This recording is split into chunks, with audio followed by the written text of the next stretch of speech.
have considered the wisdom of Rin. On your paper document, if you switch to the next page, I believe it's page 7,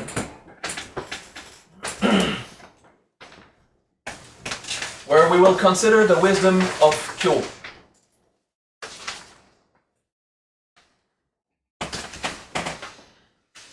If the mudra is hard to do, all you need is put your major fingers on top of the index very lightly. You don't have to bind completely, okay?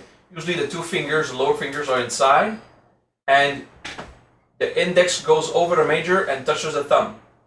Okay, now if it's hard, just do this. Just one hand, do this. Touch your thumb. It's easy, right? Now you do this with the other hand, you just touch your thumb. And then you bring them, and this is how you can do it. Okay? You don't have to bring pain in your fingers to succeed. And if you have two big fingers, you can't do it, just rest your majors over your index lightly. And it's okay, right? It's going to be a different mudra, therefore a different experience, but which is also good. The Dharma, the philosophy, the chakra, the visualization, everything else will be the same thing. The mantra will be the same one. Right? So, you can release the mudra if you want now.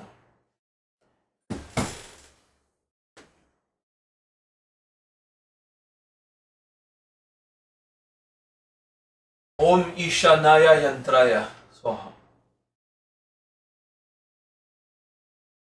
If we have enough practice with Rin in the proper mind state to be conscious of immediate experience, okay,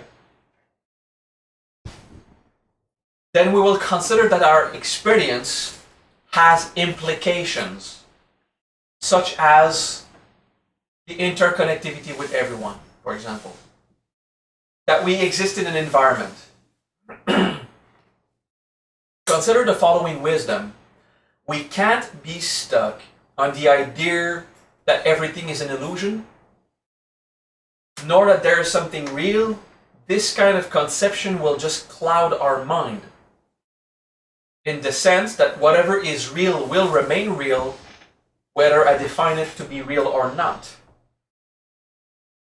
And then you have the typical New Ager carpet smoker opinion. Everything is what you decide it becomes. Well, unless you're a super divine incarnation, I've never seen someone else, like Kaleshwar, for example, or Satyasai Baha did it pretty good, but I mean, pretty much no one else made matter happen because they decided now there is matter, and then create out of nowhere. Pretty much no one did these super uber miracles because we have this false idea that everything is according to what we define, and that is false. Those who cause change in reality do not do so by convincing themselves or believing so much or any kind of mental control that you believe if you have sufficient mental control of what is something, it will become that, and that is a false assumption because it delivered no result so far. Those who actually create to the point of disturbing our perception about it, to really go beyond the natural laws, those who actually do this have all explained it's not about convincing yourself. So why do you keep believing that convincing yourself of a reality will nourish it to the point that it reaches that? There is another method to manifest, which is explained by pretty much every other manifester, which has to do with what you experience inside, and it takes time to grasp the mechanics of it, so we won't think about it, okay? Convincing yourself of a reality doesn't change your reality. However, convincing yourself of reality will encourage you to synthesize that state of being and encourage you to work in that direction, so eventually a manifestation will happen the way you want it.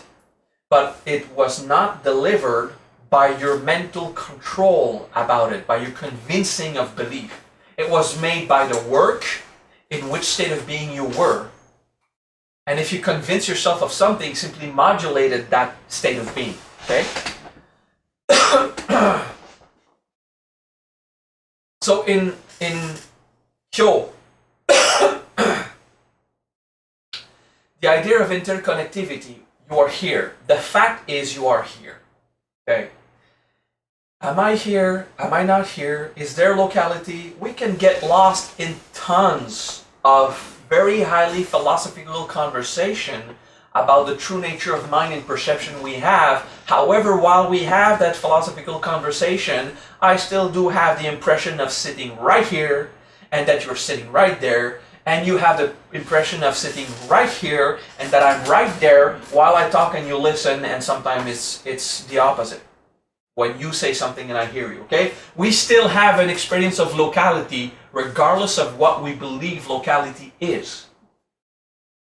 So in profound Buddhism, until you grasp the fundamental experience of a Dharma, there is a lot of time wasted in mental infatuation and tergiversation of the possibilities of what could something mean according to which one's opinion. However, you experience locality, deal with it. Right?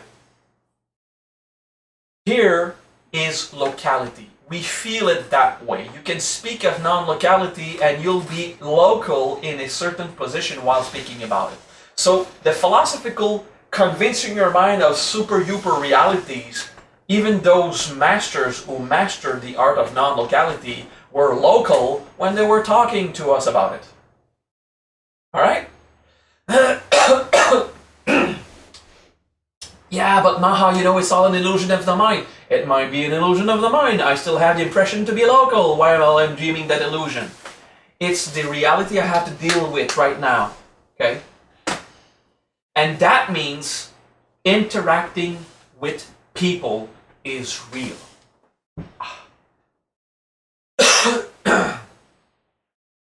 The wisdom of KYO is to consider that there is a result of your actions, words, thoughts.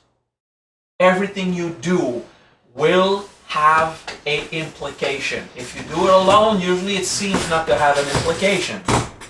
You won't get lost on the possibilities if it does. But if you're doing something alone, you take a beer alone in your basement, it doesn't concern anyone.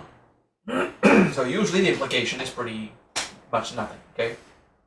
When you go to the groceries, you take the last can of a product. Someone will get there, at one point it will not have that product. There was an implication of a gesture you made for someone else who could have had that can if you didn't get it. However, it was not your karma not to have this can. It was your karma to have it. The proof? You still have one on a shelf. Yay! But someone will get there and their karma is not to have it. Is it your fault? No, it's not. You simply went to the grocery store and bought the can and there was one, you took it. Okay? There is a different perception to have of karma in the sense, is it a fault for someone, or is it just we do have an effect on everything around us. Okay? We are implicated in everything, and I'm not implicated, Maha. Not my problem. It's their karma, so that's not implication. I'm not implicated, okay? Good. So do you pay your income taxes? Yeah, because the government, you know, I would go to jail. I have to. Well, good. I don't pay my income taxes because I have to. I pay my income taxes because I'm grateful for the services the government give me. Oh my God, he's going in politics. I'm going to stop right there. No way I'm going to do politics with you guys. I'm just saying, regardless of the quality of the services I get, I'm happy that when I turn on the water, it flows and I can use it. That when I run in the street, there's asphalt in the street, and we don't want to get into this dialogue if the street is properly taken care of, and if the guy taking care of are using our money, wasting it, or doing it correctly. I'm not talking about that. I'm talking about, please don't bitch. I'm happy that I can still use a road to get somewhere, or else I would not have been here teaching if I couldn't drive for 3 hours from where I live to here to be able to have access to this moment where we're doing our stuff. So I pay my income tax because I'm grateful for whatever the quality of services I have. I do have those that I do, and I say thank you for the services you've given me. And I send my children to school, and it doesn't ruin my financial life, and I do work hard for the money I get. I understand you, right? You understand what I mean? There are services we get from that government, and then there's the flaws. And I don't want to talk about it. It doesn't mean I agree with the quality of the governments I have. Actually, there would be a lot of arguing if you knew how wonderful I find the governments to be in this world. But that's because my mind sees beauty in everything. But you don't have to agree, all right? What I think of the government and the opinions I have changes nothing. We just learned it last class, okay? My opinions of the government doesn't affect it right now. Yes, if you go vote, I don't want to get into this, okay? Let's just stop it. I know I can go vote if I want to. I'm free. I do when I care, actually. Nonetheless, I do pay my income tax. I do use that road. I'm interacting with the world. Okay? KYO is this first fundamental acceptance that you're right here and it implies something. Right? With the first kuji-in step, the first kuji, we learn that things are exactly as they are. Now let's apply it to the first reality. We're right here. Can't deny that. Doesn't prove if there was a Big Bang or if some guy wrote a book that explained that he just created it and everything happened. I don't know, okay? I have a personal opinion. Happens to be more confirmed to the scientific realm than anything else, but I don't care. Maybe God created the world 6,000 years ago, okay? I mean, it changes nothing here. Of course, it could change stuff about education, and I don't want to go into that. I'm telling you, you might want to argue with the arguments we're going to have here. I'm trying to teach that we're here. We have to accept a few facts. The opinions you have about these interactions, I don't want to get into them because it won't bring much change right now, okay? I want to give a class. So I'm here. I rented a room in a hotel.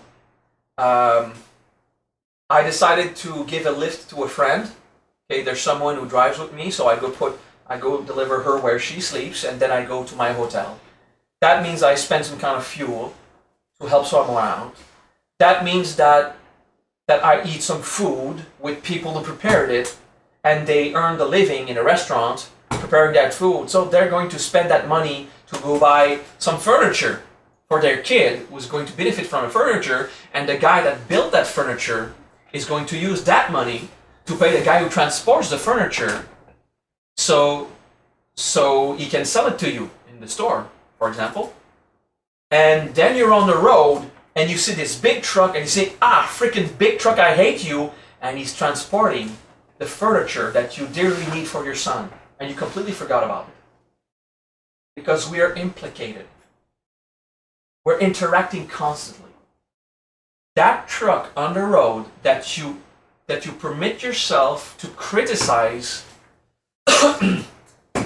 is bringing food at the superstore right now that you can't survive without. Do you understand that? Please breathe in the abdomen. What is theirs right there? There's a truck.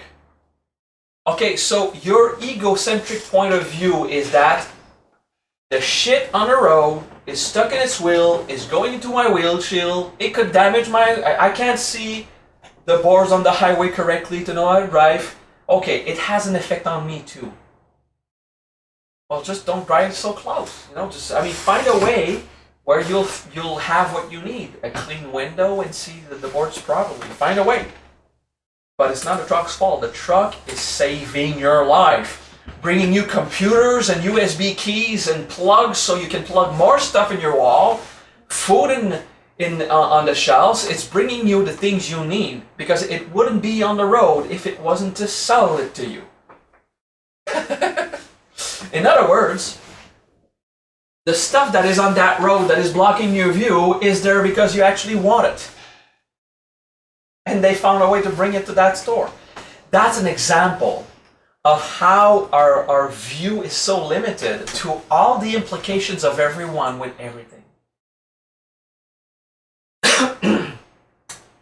When you interact, you have an effect on others. It is not your responsibility to save someone else as a savior, because you would declare them to be victims, therefore different from you, unless you are a victim and you're looking for a savior. In any case, it's an interpretation of your mind. Maybe you're the persecutor in those three worlds. Maybe you're the one pissing off everyone. If you're right there and the other's right there, this is what you have to think about. You have an you're implicated in whatever is going to happen to others. If you're on the same road, you drink water from a tap. People install those tubes in the ground. How do you call it? Pipelines, okay? Stuff like that. You got people taking care of the wires that bring electricity to your computer so you can watch this. But you're aggravated when they have to go up in a pole or a tree to repair the electricity system and they're blocking the street, and you're aggravated. While they're making sure that you can have access to this wisdom right now. Okay? We have such a limited view of whatever's happening to me right now. I am egocentric enough to care about my immediate satisfaction by the greed of my insatisfaction. I want. Everyone wants, and that's good. That's okay. It's okay to want. Okay? The fact that you're here, you can't deny that you have a feeling of locality. And any speech of non-locality and non-attachment won't change that you need that food and you want to have the internet service at home. It won't change certain facts that you do enjoy part of the services that are provided for you, and you would not want them to disappear. And then you criticize on the level of insatisfaction that you feel when everyone is trying to take care of you in the best of their abilities. Okay, what did I just say? Most of the people, not everyone, but a lot of people, a freaking lot of people, like 99% of the population, is trying to take care of you in the best of their ability. And these are the people that you bitch because you forgot the global perspective of interaction. Okay, we're in this world together. So your attitude in those interactions is what will allow you to collaborate with someone efficiently or not, depending on the amount of egocentrism that you hold. Okay. The mantra Om Ishanaya Yantraya Swaha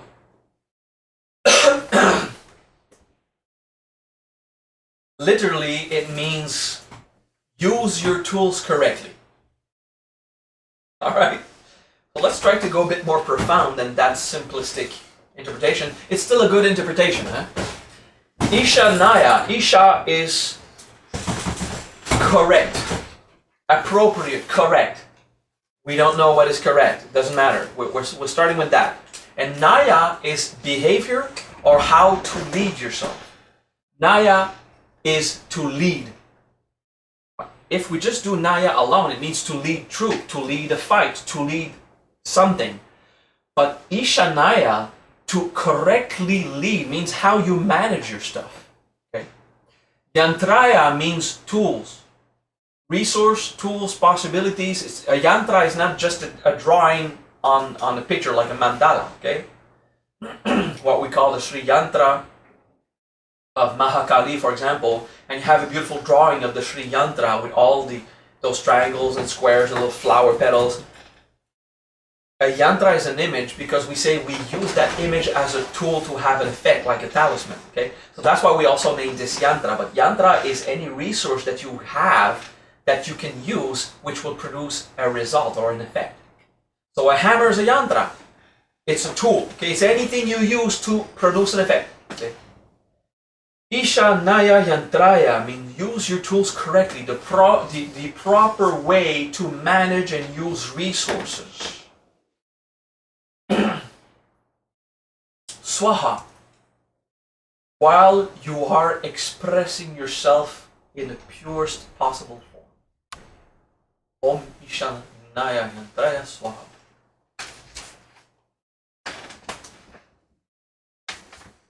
Is it starting to make sense? Talking about the fingers, the major of experience. I explained that the index is the finger of power, not necessarily, but in this context it is. Okay. Veux-tu changer de place avec Simon? All right. The index is the finger of power, of expressing power. A, U. Okay. And I care to not point anyone specific when I do it, alright? Because hey, you forgot my mat. It's in the first video of that series. There's no white square, which doesn't really matter. It's not. I don't need it to survive. I enjoy it if I want to sit cross-legged on the floor. Okay. I'm not angry at him. He's an advanced student that forgot it, so he wants to look at what did I forget inside me. You know, it's just he's gonna take care of his interaction with me.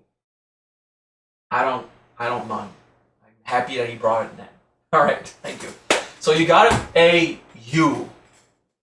You understand that the finger of power of your intention, it really goes through, especially when you grow in power. Okay? What did you feel, Gurugam, when I pointed? Energy and look at yourself. Okay. Intention. Intention. And is there a, did you feel aggressivity? No. Did you feel, what did you feel in terms of what was my intention? Look at yourself. Look at yourself. Okay, integrity, an intention of integrity. Yeah. Look at yourself. I use that word, he uses that word, but it's the same thing. Okay. So that finger of power, if you just do Rin, okay, with that, your power augments.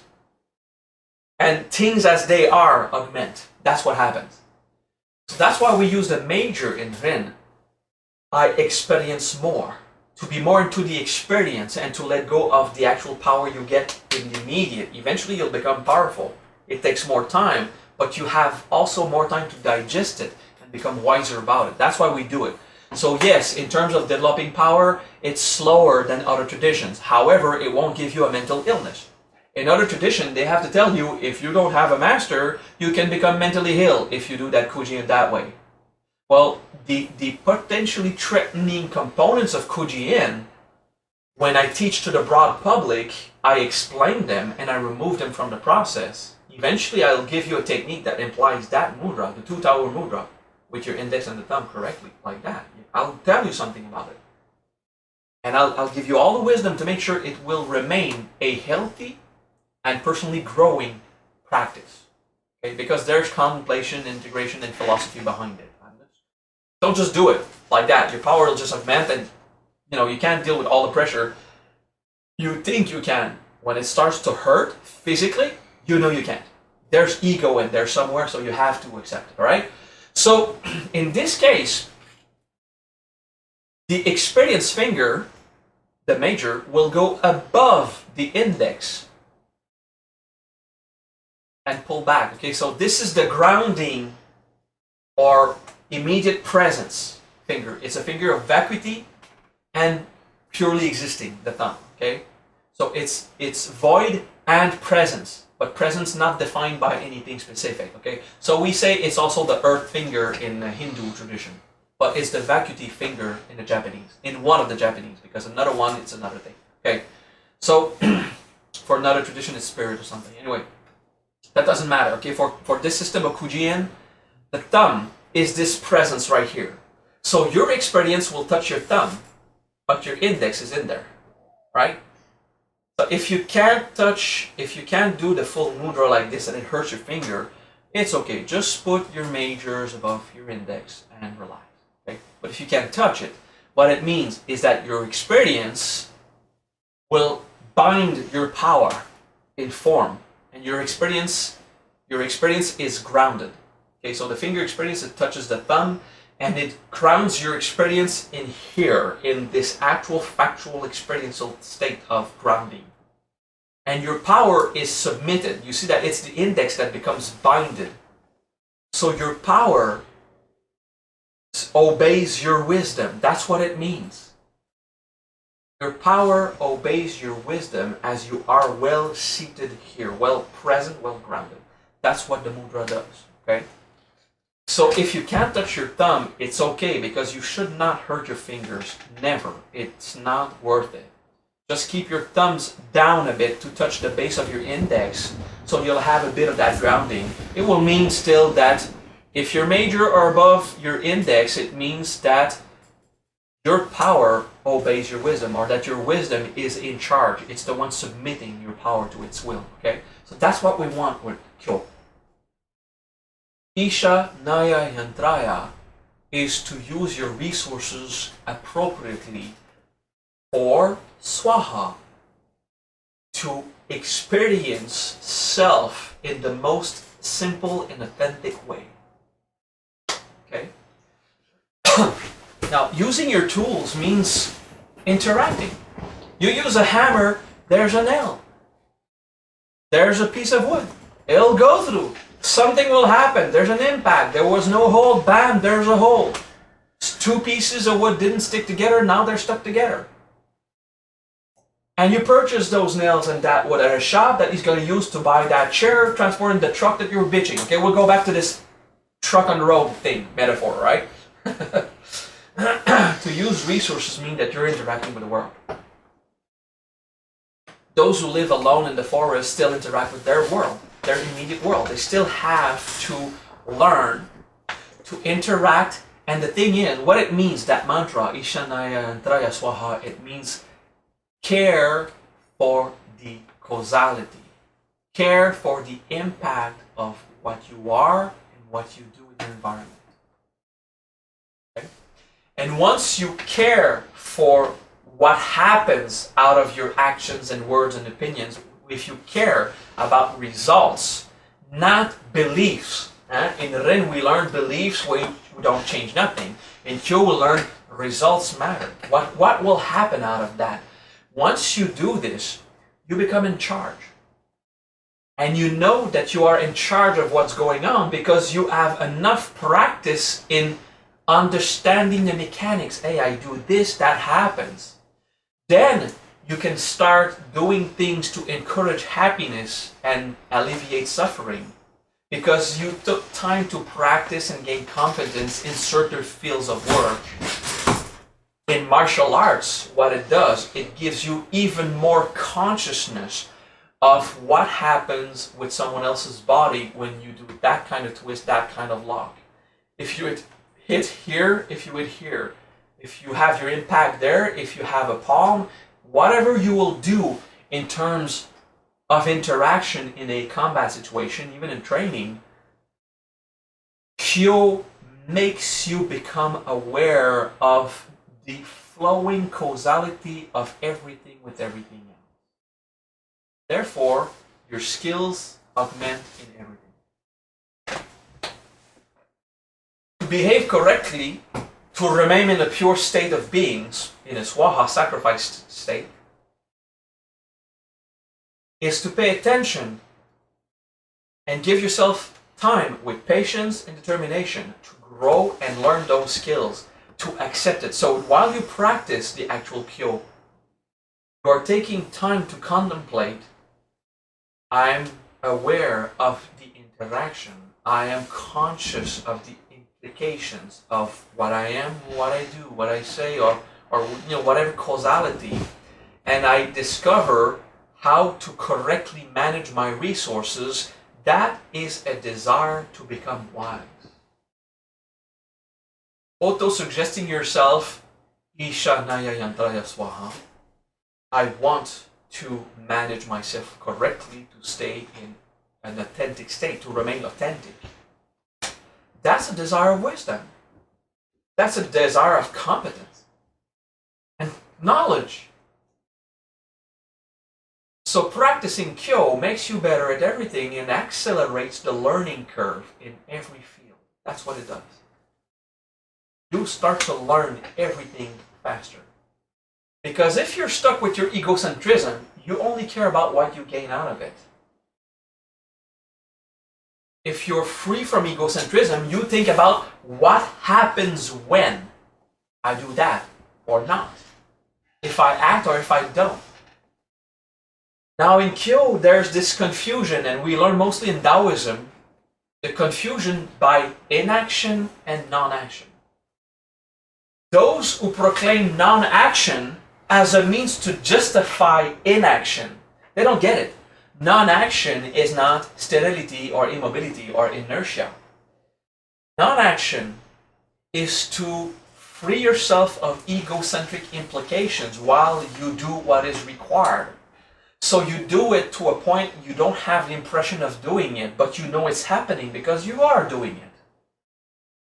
And that is non-action. Inaction is, that's not my problem, fuck off. Why should I take care of it?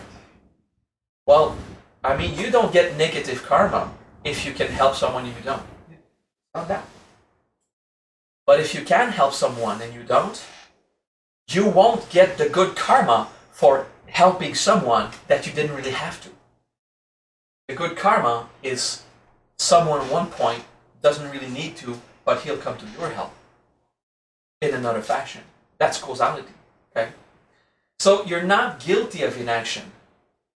You become a slave of inaction. You become lazy and greedy. That's what happens with inaction. Too much action will ruin your life if you go beyond your ability to deliver, right? Let's say we say you have to give your 100% in everything you do. Well, that's stupid. You'll go for 5 minutes and fall on the ground. Never give your 100%. Except a few rare times that it's required, never give your 100% in everything. Give your 70%. So that you'll always feel good enough to continue giving your 70% for years. And short sparks of 5 minutes when you really need to give your ultimate, you go boom, and you give your 100%, which is the totality of what you have to give, then you go rest. Or you give your 100% in a day instead of the entire year. Some people say, we always give 100%, we're strong with it. No, you're stupid, you're gonna die young. Okay? You have to save your resources. Okay? So the result is not to be efficient now. In KYO we learn that you need to find a way to remain efficient as long as possible so that in the larger scope you will have delivered much more work. Therefore, don't give your 100%, give 70%, 50 is too lazy. 90 is hard, you go depressed. Give you 70%, it's just numbers, use it as a metaphor. So that you always feel you've delivered something, but enough so you can rest tonight and tomorrow continue. And to be able to do your job for years. And then some people complain you don't do enough. Say, yeah, but you're in a depression. You do enough, but you're gonna go into burnout soon. So I mean, you should lays off.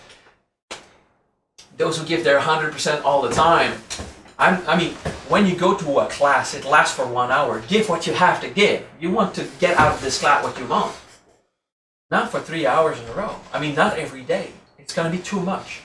You need to have a good rhythm and spikes sometimes of intensity and rest. Okay?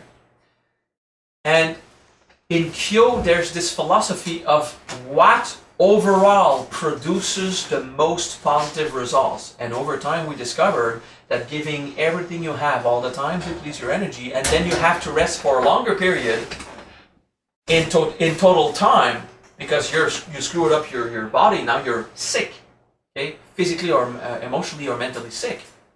That the resting time is more rest that you could have given yourself if you gave only your 70%, and rest less because you're not getting sick, so you can always give you 70% and go for it for years.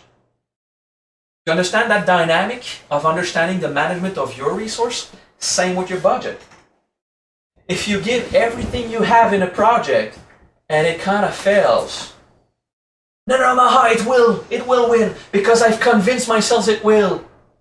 In a New Age book, I learned all I have to do is believe it, and then the guy is ruined and has no more money.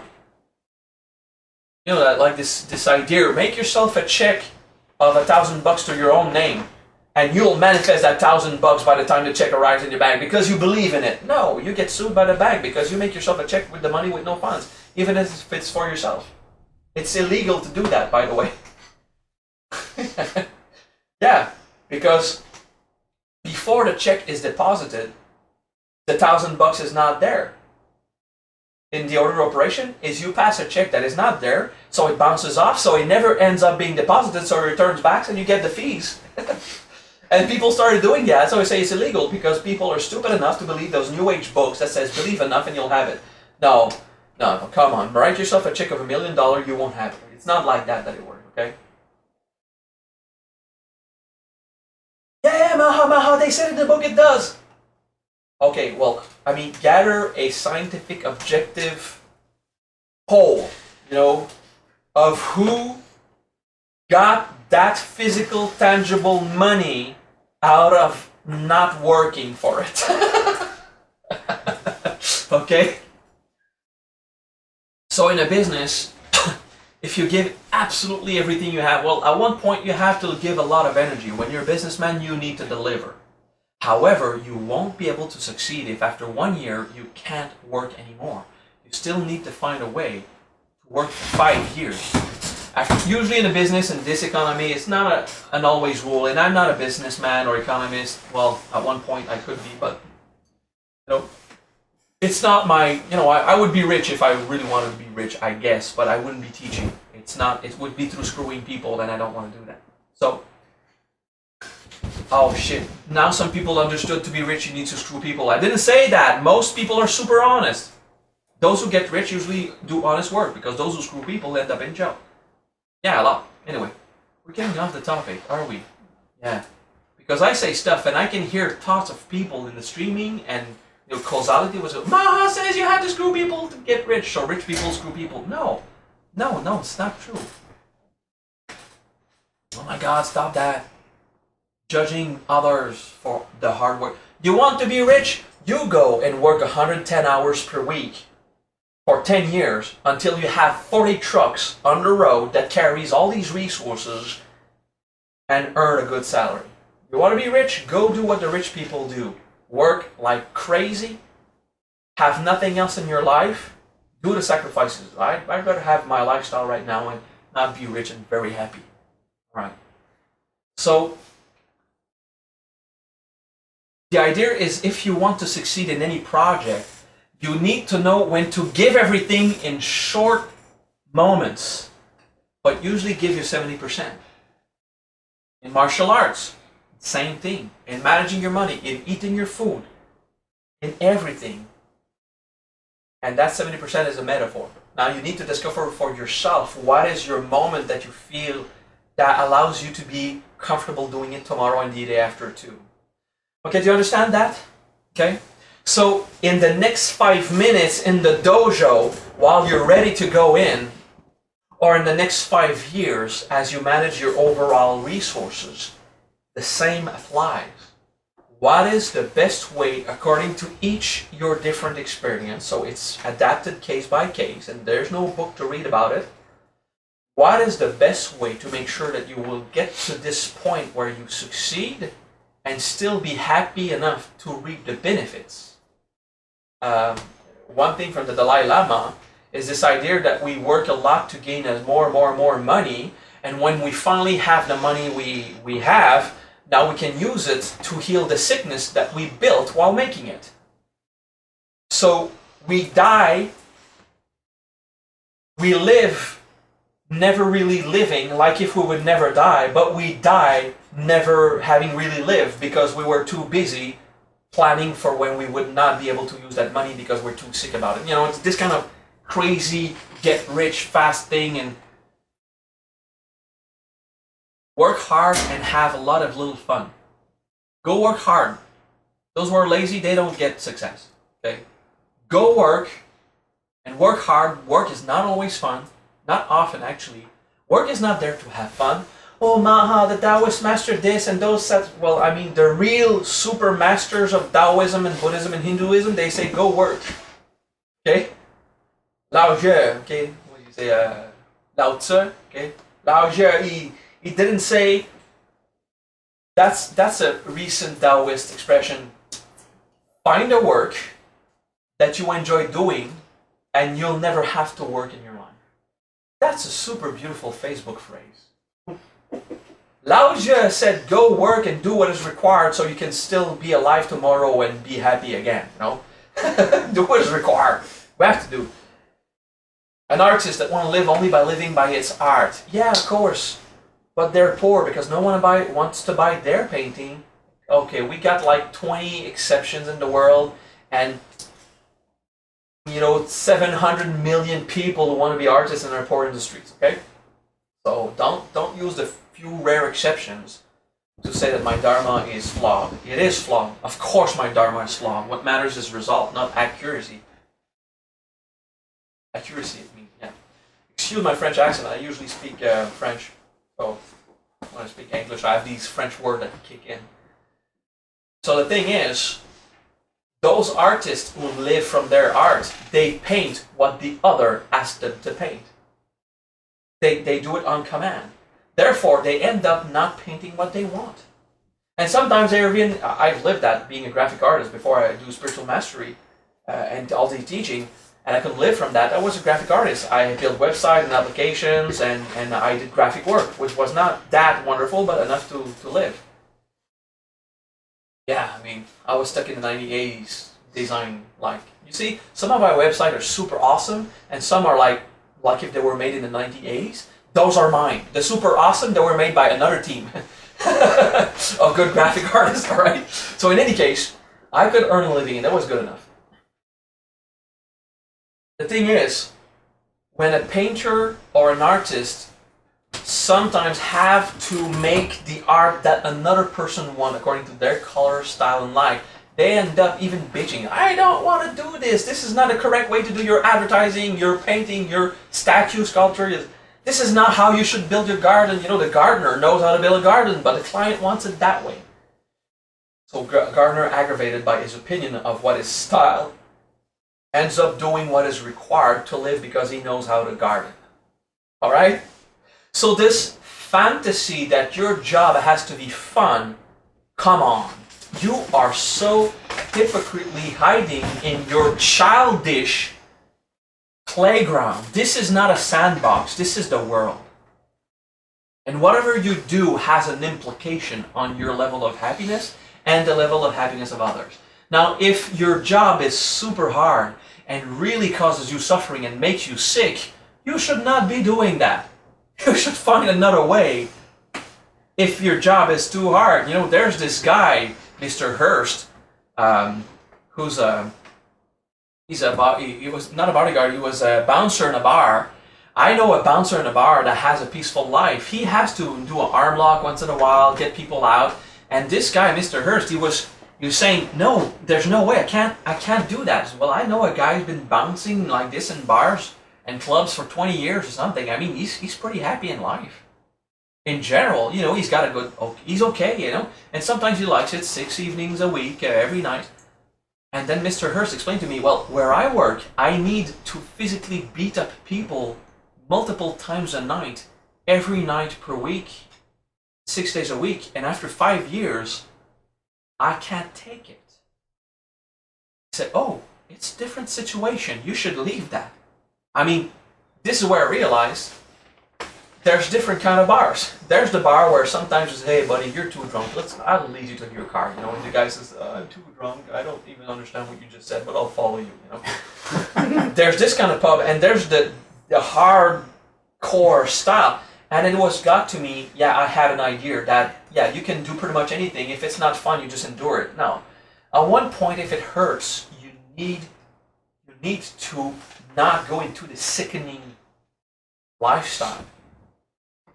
You understand? I mean, the guy knows how to bounce in a bar. He could find another pub that is less violent. In a teenager pub where they're just too drunk to fight anyway, and just, I don't know, or find a different field of work. I mean, he's starting to have a different field of work, so he's going to get happy. Okay, I'm just taking, I hope, Mr. Hurst, you don't really mind me taking your example because I love you, I used it. I'm sure you don't. He probably doesn't. He's awesome. That guy has been through hell and he's coming out. Someone who walks in hell and comes out, thumbs up, man. This is awesome. So, work is not meant to always be fun. If it hurts you, you should stop. But if it's earning money, that's life, man. That's life. You have to work at McDonald's. Well, find a way to love the crew. I mean, find a way to enjoy yourself doing that. If you look at the Burger Kings, well, find a way to enjoy that too. If you work at the bowling alley, if you remove trash, I mean, find a way to do that. We are implicated, and we have a weird sense of understanding superiority. Yeah? A doctor and a lawyer is much better than anyone else in the world because they have this big car, big salaries. Well, the skills required to be a lawyer or a doctor are pretty tedious to build. That's why we pay them, because of the rarity of resource and how hard it is to get to this level of competence that you can be a doctor. Okay? It's not because a doctor is better. Let me explain to you the point of view of KYO, or the point of view of proper interaction. If you're lucky in life, you'll need a doctor 3 times in your life. If you're lucky, you'll never need a lawyer. If you're unlucky, you'll have a lawyer twice in your life. Okay? How many times in life do you need a farmer? 3 times a day. Who's the most important? The farmer or the doctor? The answer is the equal. Because that farmer won't sell you a single carrot if that doctor didn't save your life to permit you another few years of life. They are all part of a completely equal level of quality of jobs. Now you look at the guy that's picking up the garbage like, oh, freaking lame job. I'm sorry, that guy is a wonderful caretaker of your happiness. Because I'm sure you're so egocentric, you don't think about it if you lived in your own trash, how awful it would be. But this guy makes sure that you remain healthy. He picks up your trash, and he takes care of your health in sum as much as a doctor would in his entire life. Because you don't live in the trash. Breathe, abdomen, feel it. This idea that a job or a position establishes a position in an hierarchy like a clan, like a wolf, the alpha, the beta, and the omega, the n, and everyone in between, and who has the prestige, who really cares for the happiness for someone or another. If you're cleaning the floor at the supermarket during the night, I am so grateful you're doing that. Because I go buy food, and the food that I buy has to be healthy when I bring it home and start to cook it. I can't have my banana stuck in the mold because there's so much shit of the people stepping all over the floor and it was not cleaned in the last 2 years. Every night someone washes that floor because he cares for your health. You understand that? Breathe. If someone pays you to do something, it means you are equal to anyone else in this society. Or else they wouldn't pay for it.